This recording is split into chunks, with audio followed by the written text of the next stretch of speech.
સુરતના મૈદરપુરા વિસ્તારમાં દારૂબંધીના પોલ ખોલતા વિડીયો થયો વાયરલ। ગુજરાતમાં દારૂબંધી હોવા છતાં દારૂની રેલમછેલ જોવા મળી છે।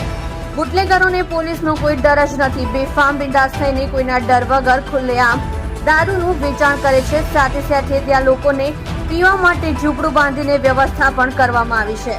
સુરતના મૈદરપુરા પોલીસ સ્ટેશન વિસ્તારની અંદર સુમુલ ડેરી રોડ પાસે લાલિયા નરેશ અને તેનો ભાઈ હરીશ ખુલ્લેઆમ દારૂનું વેચાણ કરતા જોવા મળી રહ્યા છે અને દારૂના અડ્ડાનો વિડીયો પણ વાયરલ થયો છે।